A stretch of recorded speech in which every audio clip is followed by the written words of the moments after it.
இயேசு உங்களை நேசிக்கிறார். பிரியமானவர்களே, இந்த நாளில் ஆண்டவர் நம்மளோடு பேசும்படிய வேதத்திலிருந்து ஒரு 3 வசனத்தை கூட வாசித்து ஆண்டவர் நமக்கு கற்றுக் கொடுக்கக்கூடிய காரியத்தை பார்ப்போம். அது சகரியா தீர்க்கதரிசியின் புஸ்தகம் 7வது அதிகாரம் 11, 12, 13 வசனங்கள் இப்படியாக சொல்லுகிறது. ஆதலால் நான் கூப்பிட்ட போது அவர்கள் எப்படி கேளாமல் போனார்களோ அப்படியே அவர்கள் கூப்பிடும்போது நானும் கேளாமல் இருந்தேன் என்று சேனைகளின் கர்த்தர் சொல்லுகிறார். நான் கூப்பிட்ட போது அவர்கள் எப்படி கேளாமல் போனார்களோ அப்படியே அவர்கள் கூப்பிடும்போது நானும் கேளாமல் இருந்தேன் என்று சேனைகளின் கர்த்தரே சொல்லுகிறார். ஆண்டவருடைய சத்தத்துக்கு எப்ப நம்ம செவி கொடுக்காதபடி இருக்கிறோமோ, அவர் சொல்றார் பாருங்களேன், அவங்க கேட்கல, அதனால அவங்க கூப்பிடும்போது நான் கேட்கல. ஆண்டவர் சொல்றாரு, சில காரியம் இதெல்லாம் செய்யாத மகனே, இதெல்லாம் செய்யக்கூடாது அப்படின்னு சொல்லி ஊழியர்கள் நிமித்தமாய் வரக்கூடிய வார்த்தைகளை அசத்தை பண்ணிவிட்டு நமக்கு ஒரு தேவை என்ற போது தேவ சமத்துக்கு போறோம், ஜெபம் கேட்கப்படலைன்னு சொல்லுவோம். நேர நேரங்களில் ஒரு வருஷமா ஒரு காரியத்துக்கு ஜெபம், அது ஒரு தனிப்பட்ட குடும்பமாக இருக்கலாம், ஒரு ஸ்தாபனமாக இருக்கலாம், ஒரு சபையாக இருக்கலாம், ஒரு குடும்பமாக இருக்கலாம். ஆனால் ஒரு காரியத்துக்காய் அநேக நாட்களாய் ஜெபிப்போம். ஆனால் ஆண்டவருடைய சத்தத்துக்கு அது செவி கொடுக்காதபடிக்கு எப்படி அவருடைய வார்த்தைக்கு நம்ம ஜெபிக்கும் பொழுது அவர் நம்ம ஜெபத்தை கேட்கணும்னு சொல்லி நம்ம விரும்புகிறோம். பார்த்தீங்களா, எவ்வளோ ஒரு சுயநலவாதியாக இருக்கிறோம் என்பதை நாம் அறிந்து கொள்ளணும். இதுதான் சுயநலம் என்று சொல்லப்படுகிறது. ஐயா, நான் என் குடும்பத்தில் ஆசீர்வாதமாய் மாறணும் அப்படின்னு சொல்லி நான் ஜெபித்து கொண்டு இருக்கிறேன். நான் இப்படி என்னுடைய ஒரு குறிப்பிட்ட ஒரு காரியத்துக்கு ஒரு மேன்மையான காரியத்தை தேடி அதற்காக நான் ஜெபித்து கொண்டு இருக்கிறேன். ஆனால் அது நான் எனக்கு வேணும். ஆனால் ஆண்டவர் பேசுகிற வார்த்தைக்கு நான் செவி கொடுக்க மாட்டேன். அப்படி நான் ஆண்டவருடைய ஆசீர்வாதத்தை அப்போ ஒரு நாள் நம்ம என்ன செய்ய முடியாது, சுதந்திரித்துக் கொள்ள முடியாது. வேதம் சொல்லுகிறது, அவங்க நான் கூப்பிடும் போது அவங்க கேட்கல, அதே போல அவங்க கூப்பிடும்போது நான் கேட்கல.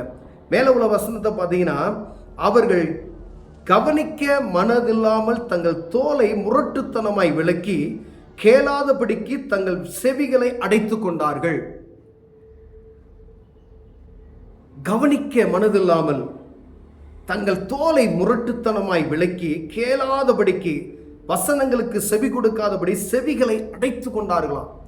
எவ்வளவு கடினமாய் அந்த காரியத்தை செய்திருக்கிறோம் என்று ஆண்டவர் சொல்லுகிறார். ஆண்டவருடைய வார்த்தைக்கு கவனம் இல்லாதபடிக்கு, கவனிக்காதபடி என்னை அசட்டை பண்ணி அவர்களுடைய தோலை முரட்டுத்தனமாக்கி செவிகளை அடைத்து கொண்டார்கள். நம்ம இருதயத்தை கடினப்படுத்தி கொண்டு இருக்கிறோம். ஆண்டவருடைய சத்தத்துக்கு சற்றேனும் செவி கொடுக்காதபடிக்கு நம்மளை நாமே கட்டுப்படுத்தி, அது சத்தம் கேட்குது, சர்ச்சுக்கு போறோம் வரோம், ஆண்டவர் பேசுறாரு, ஆனா அது காதுல வாங்கி இந்த காதுல விட்டுட்டு வந்துடும். அந்த வார்த்தை நமக்குள் கிரியை செய்கிறதா என்று பார்க்க முடிய ஆண்டவர்களோடு என்ன பேசுறார். நீங்க சர்ச்சுக்கு நீங்க போகும்போது, கூட்டத்துக்கு போகும்போது, ஒரு மீட்டிங் போகும்போது ஆண்டவர் என்னோடு பேசணுன்ற இருதயத்தோடு நீங்க கடந்து செல்லும் பொழுது எல்லா மனிதருக்கும் அப்படிப்பட்டதான ஒரு சுவாபம் உண்டாக வேண்டும். ஆலயத்துக்கு கடந்து சரி, ஆண்டவர் என்னோடு பேசு, இன்னைக்கு என்ன என்கிட்ட ஆண்டவர் என்ன பேச போறீங்க அப்படின்னு நீங்க கேட்டுட்டு போங்களேன். அப்போ ஆண்டவர் என்ன செய்வார், ஏதோ ஒரு காரியத்தை குறித்து, ஒருவேளை எனக்குள்ள இருக்கக்கூடிய ஒரு ஆண்டவருக்கு விருப்பம் இல்லாத ஒரு காரியம் இருக்கலாம்.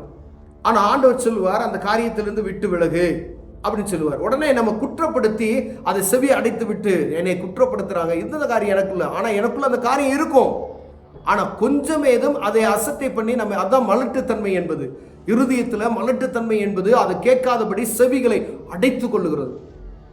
யோவான் பிரசங்கிக்கும் பொழுது என்ன சொல்றாரு, செவிட்டு விரியன் பாம்புகளை போல அப்படின்னு சொல்றாரு. விரியன் பாம்புகளே, வரும் கோபத்துக்கு உங்களை தப்பித்துக்கொள்ள வழிகாட்டினவன் யார்? செவிட்டு விரியன் போல இருக்கிறீங்களே அப்படின்னு சொல்லி. அப்ப நம்மளை கண்டித்துரத்துற வார்த்தை வரும்பொழுது நம் செவிகள் அடைத்து விடுகிறது. ஒருவேளை அதுக்கு கீழ்ப்படிந்து நான் நடக்கிறேன்னா, போதகர்கள், பிரசங்கமார்கள், தீர்க்கதரிசிகள் உரைக்க அந்த வார்த்தைக்கு வரும்பொழுது இது எனக்குள்ள, என் வாழ்க்கைக்குள்ள இருக்கிறதா என்று பார்த்து அதன்படி நடக்குவதற்கு நாம் அழைக்கப்படுகிறோம். அப்பொழுது நம்ம தோலை கடினப்படுத்தி செவியை அடைத்துக் கொள்கிறோம் என்று வேதம் சொல்லுகிறது. எந்த ஒரு தனிப்பட்ட மனிதனும் சொல்லல, உங்க போதகர் சொல்லல, நான் சொல்லல, வேதம் சொல்லுகிறது. நான் பேசும் பொழுது என் வார்த்தைக்கு செவி கொடுக்காமலே கவனிக்காதபடி அவர்கள் இருதயத்தை கடினப்படுத்தி, தோலை கடினப்படுத்தி செவி அடைத்துக் கொண்டார்கள். எப்படி ஆண்டவர் உங்களுக்கு உதவி செய்ய முடியும்? 2வது வசனத்தை பாருங்க. 12வது வசனம், வேதத்தையும் சேனைகள் கர்த்தர் தம்முடைய ஆவியின் மூலமாய் முந்தின தீர்க்கதரிசிகளை கொண்டு சொல்லி அனுப்பின வார்த்தையிலும் கேளாதபடி தங்கள் இருதயத்தை வைரமாக்கினார்களாம். வேதத்தையும் சேனைகளின் கர்த்தர் தம்முடைய ஆவியின் மூலமாய் முந்தின தீர்க்கதரிசிகளை கொண்டு சொல்லி அனுப்பின வார்த்தைகளையும் கேளாதபடிக்கு தங்கள் இருதயத்தை வைரமாக்கினார்கள் என்று சொல்லப்படுகிறது. வேதத்தினுடைய வார்த்தைக்கு செவி கொடுக்கல. சேனைகளின் கர்த்தர் தான் பேசுகிறார் என்கிற அந்த கொஞ்சம் கூட அது மனதில் இல்லாதபடிக்கு தங்களுடைய தீர்க்கதரிசிகள் மூலமாய் முன்னாடி இருந்த தீர்க்கதரிசிகள் உரைத்த வார்த்தைகளுக்கு செவி கொடுக்காதபடிக்கு ஆவியானவர் தான் தீர்க்கதரிசிகளை கொண்டு பேசினார் என்ற எண்ணமற்று போய் ஆனால் தெரியும் தீர்க்கதரிசி இதுதான் பேசுறார் தெரிந்து தங்கள் இருதயத்தை வைரமாக்கினார்களாம். அப்ப எவ்வளவு கடுமையான வைரமாக்கினார்கள் என்று எழுதப்பட்டு இருக்கிறது. அவ்வளவு கடினமாய் அவங்க இருதயத்தை ஆண்டவருடைய வார்த்தைக்கு கேட்காதபடிக்கு தங்களை அடக்கி கொண்டார்கள். ஆகையால் மகா கடும் கோபம் சேனையின் கர்த்தரிடத்தில் உண்டாயிற்று. அநேக நாள்ல ஜபத்துக்கு ஆண்டவர் பதில் தரல. 1 வருஷம் 2 வருஷம் ஆச்சு, 3 வருஷம் ஆச்சு, ஜபத்துக்கு பதில் வரலையேன்னு சொல்லி நம்ம கேட்போம். ஆனா ஆண்டவருடைய வார்த்தைக்கு செவி கொடுக்காத நிமித்தமே இந்த காரியத்துக்கு நமக்கு பதில் வரல அப்படின்றத நாம் புரிந்து கொள்ளாமல் இருக்கிறோம். ஆண்டவர் இந்த காரியத்தை செய்யாத அப்படின்னு சொன்னா அந்த காரியத்தை செய்யாதபடிக்கு நம்ம இருதயத்தை திறந்து கொடுத்து அதை அபியாசப்படுத்துகிறவராய் மாறும் பொழுது நீங்க போய் தேவ சமூகத்தில் உட்கார்ந்ததும் என்ன வரும்? ஜெபிப்பதற்கு ஆண்டவர் அழைக்க உடனே நம்ம கீழ்ப்படிவோம். சில சமயங்கள் இந்த காரியத்தை செய்யாதீங்க அப்படின்னு சொன்னாங்கன்னா அந்த காரியத்தை அது நல்ல காரியமா இருக்கும், அது ஆண்டவருக்கு விருப்பம் உள்ள காரியமா இருக்கும். ஆனா நம்ம என்ன செய்யறதுல கேட்க மாட்டோம். ஆண்டவருடைய வார்த்தைக்கு செவி கொடுக்கிறதுக்கு நம்ம இருதயம் கடினப்பட்டு இருக்கிறது. ஆண்டவருடைய கோபாக்கினை வந்தது நிமித்தமாவே நமக்கு ஒரு பிரச்சனை வருகிறதை நம்ம அறிந்திருக்கிறோம். பிரச்சனை வந்ததுமே தேவ சமூகத்துக்கு நம்ம கடந்து செல்கிறோம், ஜெபிக்கிறோம். ஆனா ஜெபம் கேட்கப்படல. ஆண்டவர் சொல்றார், ஆமா அவங்க நான் கூப்பிட்ட போது என்னுடைய வார்த்தைக்கு செவி கொடுக்காதபடி தங்கள் இருதயங்களை வைரமாக்கினார்கள், காதுகளை அடைத்து கொண்டார்கள். இப்போது அவங்க கூப்பிடுறாங்க, நான் அமைதியா இருக்கிறேன். எப்படி பதில் வரும்? ஒரே ஒரு வழிதான் இருக்கு. தேவ சமூகத்துல போய் உங்கள் அறைக்கதவை அடைத்து கொண்டு ஆண்டவரே அப்படின்னு சொல்லி கதறுனீங்க அப்படின்னு சொன்னா ஆண்டவர் அற்புதம் செய்ய வல்லமையுள்ளவராய் இருக்கிறார். அவர் ஆசீர்வாதத்தை கொடுக்க வல்லமை. பாவ மன்னிப்பின் நிச்சயத்தை பெற்றுக்கொள்வீர்கள். ஆண்டவரே, நான் உங்க வார்த்தைக்கு செவி கொடுக்காம போயிட்டு என்னை மன்னிச்சிருங்க அப்படி சொல்லி கேட்கும் பொழுது ஆண்டவருடைய இருதயம் லகுவாய் மாறு. பிரியமானவரே, ஆண்டவர் மன்னிக்கிறவர், அவர் பாவத்துக்கு மன்னிக்கிறவர், அவர் தன்னையே பலியாய் கொடுத்திருக்கிறார். அதை நம்ம அறிந்து கொள்ளணும். நம்முடைய பாவத்தை போக்க மனுரூபம் எடுத்து இந்த பூமிக்கு வந்தார் என்று என்ன நமக்கு வரணும்? ஒரு நாள் நான் வரப்போறேன், நியாயாதிபதியாய் வருவேன். அன்னைக்கு நீ குற்றமுள்ளவனாய் நிற்காதபடிக்கு தன்னையே பலியாய் கொடுத்து நம்முடைய பாவத்தை மன்னித்திருக்கிறார். அதை அறிந்து கொள்ளணும். ஆனால் நம்ம ஆண்டவருடைய சத்தத்துக்கு செவி கொடுக்காதபடி நம்ம இருதயத்தை கடினப்படுத்தினோம்னா ஆசீர்வாதத்தை பார்க்கவே முடியாது. நம்ம என்னதான் நீங்க முயற்சி பண்ணாலும் அதுல ஒரு பலனையும் பெற முடியாது. தவச காலமாக இருக்கிறபடினால் இந்த வார்த்தையை சொன்னேன். அநேக நேரங்களில் 7 வருடங்கள் நான் நடந்து கவிராயபுரன்ற இடத்துக்கு நான் நடந்து சென்றிருக்கிறேன். மாலை போட்டுட்டு அங்கே பொருத்தனை பண்ணி ஒரு ஆசீர்வாதத்தை நான் பார்க்க முடியல. என்னைக்கு ஆண்டவரை அறிந்து கொண்டு தேவசமத்தில் போய் என் வீட்டில் உட்காந்து கதவை பூட்டி ஜெபிக்க ஆரம்பித்தனோ ஆண்டவர் என்னை ஆசீர்வதித்தார். பிரியமானவர்களே, அப்ப ஒருத்தர் சொல்றாருங்க, நீ போகாத, நீ போய் தேவசமத்தில் ஜெபம் பண்ணியா அப்படின்னு சொல்லி. அப்ப ஆண்டவருக்கு கீழ்ப்படுகிற இருதயம் இல்லாதபடிக்கு நான் ஆண்டவருடைய வார்த்தைக்கு வசனத்துக்கு நான் செவி கொடுக்க மாட்டேன்.